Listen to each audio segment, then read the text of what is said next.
Zelensky asema Ukraine inataka amani na Urusi.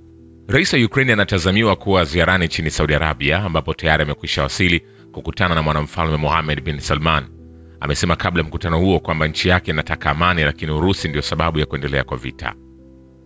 Mazungumzo hayo yanafanyika wiki kadhaa baada ya Zelensky kutibuana na rais wa Marekani Donald Trump katika ikulu ya White House na kupelekea Marekani kusitisha msaada wa kijeshi kwa Ukraine.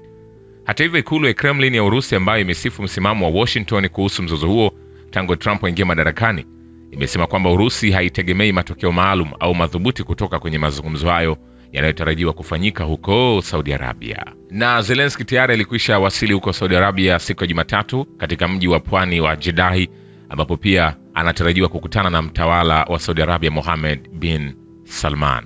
Hii leo wasuluhishi kutoka Ukraine wakiongozwa na mkuu wa ofisi ya rais Andriy Yermak, waziri wa mambo ya nje Andriy Sybiha na waziri wa ulinzi Rustem Umerov watajumuika kwenye mazungumzo na ujumbe wa Marekani unaoongozwa na waziri wa mambo ya nje Marco Rubio. Zelensky hatashiriki katika mazungumzo hayo. Siku ya Jumapili alisema Kyiv inatarajia matokeo yatakayosogeza suluhu ya amani na kuishawishi Marekani kuendelea kuwasaidia. Mazungumzo hayo yanayofanyika leo Jumanne yatakuwa ni ya kwanza kati ya Ukraine na Marekani tangu vuta ni kuvuta iliyoshuhudiwa kwenye ikulu ya White House kati ya Zelensky, rais Donald Trump na makamu wa rais JD, na kupelekea Washington kusitisha msaada wa kijeshi kwa Kyiv. Magharibi inakabiliwa na mporomoko. Mambo yaliyoibuliwa na Trump hivi karibuni kwa kujikurubisha kwa Russia ili kuhitimisha vita huko Ukraine imeambatana na chambuzi mbalimbali kuhusu suala la umoja kati ya Marekani na Ulaya. Trump amepuuza nafasi ya serikali ya Ukraine na ya Ulaya kwa ujumla na kuingia katika mazungumzo ya moja kwa moja na Russia na kuhoji muundo wa uhusiano wa pande mbili wa nchi za Atlantic baada ya kumalizika vita vya pili vya dunia. Kwa miaka mingi baada ya kusambaratika umoja wa Kisovieti huko Ulaya na katika nchi za Magharibi, ilifikiriwa kwamba katika mfumo mpya utakaoundwa, mifumo ya kidemokrasia huria ya Magharibi ingeungana na kuwa na umoja madhubuti mkabala wa mifumo ya serikali kuu inayopinga sera za Magharibi. Hata hivyo, baada ya kuingia madarakani Donald Trump huko Marekani na kudhihirisha wazi misimamo yake na timu inayomuunga mkono, dhana hiyo imebatilika.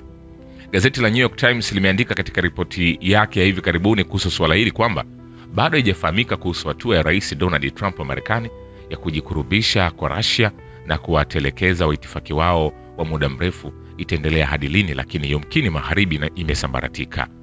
Waraka wa New York Times umeashiria namna nchi za Magharibi zinavyopambana na zama mpya na kuripoti kuwa Marekani sasa imeamua kumpa kisogo mshirika wake na badala yake imejikurubisha kwa rais Vladimir Putin wa Russia. Ripoti hiyo ya New York Times imeongeza kwamba Ulaya, ambayo inahisi kutengwa, ina wasiwasi kuhusu jukumu kubwa lililo mbele yake la kujizatiti upya kwa silaha na imeshangazwa na mabadiliko ya ideolojia ya Marekani.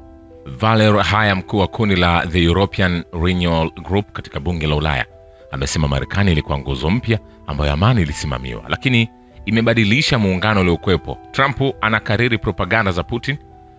Tumeingia katika zama mpya. Jarida la Foreign Policy pia limeashiria hatua ya karibuni ya rais Donald Trump wa Marekani na kuandika, serikali ya Trump imechukua hatua zaidi ya kutazama upya swala la muungano wa Atlantic. Marekani sasa amekuwa adui wa Ulaya. Jarida hilo la nchini Marekani limeongeza kuwa inaonekana kuwa Trump amebadili msimamo wake, ambapo sasa anamuona rais wa Russia kama chaguo bora la muda mrefu badala ya kuzitambua nchi za Ulaya kama washirika muhimu zaidi wa Marekani. Katika hali ambayo kwa miaka kadhaa sasa kumekuwepo na uvumi kuhusu hamu ya Trump ya kujikurubisha kwa Putin, hivi sasa inaonekana kuwa hisia hizi za pamoja ndizo zinazoongoza sera ya Marekani. Waliopoteza kushindwa pakubwa kutokana na mabadiliko ya Trump mkabala na washirika wake ni nchi za Ulaya, ambazo kwa muda wa miaka 80 zimekuwa chini ya mwamvuli wa usalama wa Marekani. Hii ni katika hali ambayo serikali za Ulaya zenyewe zinakabiliwa na changamoto kubwa ndani na katika ngazi ya Umoja wa Ulaya kwa ajili ya kujidhaminia usalama wao. Nicole Bacharan, profesa wa sayansi ya siasa katika chuo kikuu cha Po huko Paris, anasema bila kujadili mabadiliko ya kimbinu ya Trump, hatari kubwa zaidi ni kukana kwamba ameacha demokrasia huria.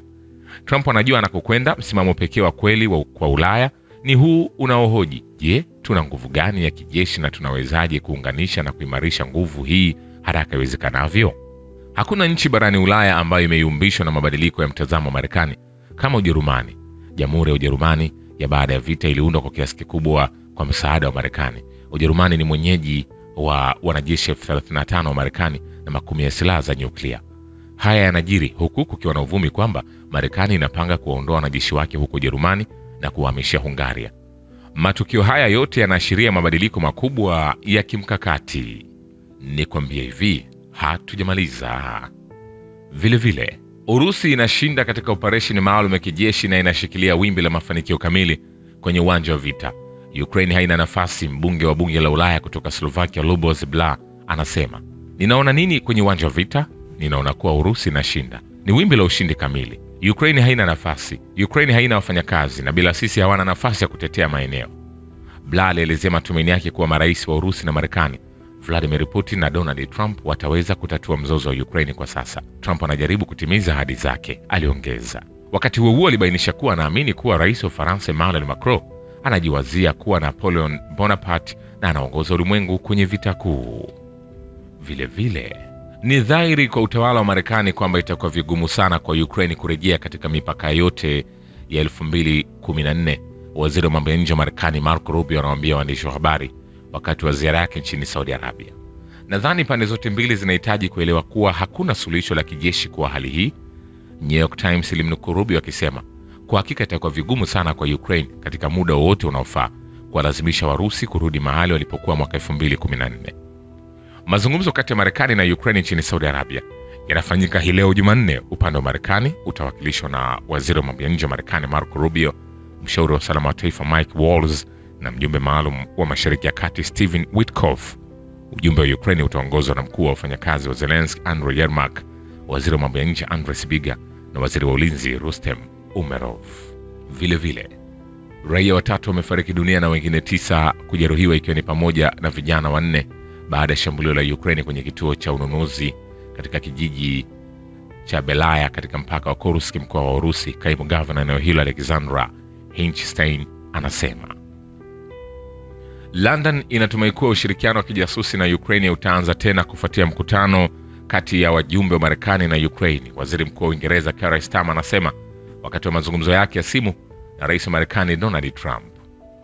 Waziri mkuu alisema anatumai kutakuwa na matokeo chanya kwa mazungumzo ambayo yatawezesha usaidizi wa Amerika na ugavi wa kijasusi kuanza tena. Mkuu wa serikali wa Uingereza pia alifahamisha kuhusu mazungumzo ya hivi punde ya simu kati ya maafisa wa Uingereza na Ukraine, akimhakikishia kiongozi huyo wa Marekani kwamba pande hizo zimejitolea katika wazo la amani ya kudumu. Waziri mkuu alisema kwamba maafisa wa Uingereza walikuwa wakizungumza na maafisa wa Ukraine mwishoni mwa juma na wanaendelea kujitolea kwa amani ya kudumu. Pia inasema kwamba Starmer na Trump pia walizungumza juu ya makubaliano ya kiuchumi ya nchi mbili. Vile tarehe kamili ya mkutano kati ya rais wa Urusi Vladimir Putin na mwenzake wa Marekani Donald Trump bado haijawekwa wazi. Waziri wa mambo ya nje wa Marekani Marco Rubio anaiambia Al Arabia, kulingana na mwanadiplomasia mkuu wa Marekani, mawasiliano ya ngazi ya juu bado yanafanywa kazi. Putin na Trump walifanya mazungumzo kwa njia ya simu Februari 12. Mazungumzo hayo yaliyochukua takriban saa 1.5 yalifanyika siku 23 baada ya kuapishwa kwa rais huyo wa Marekani.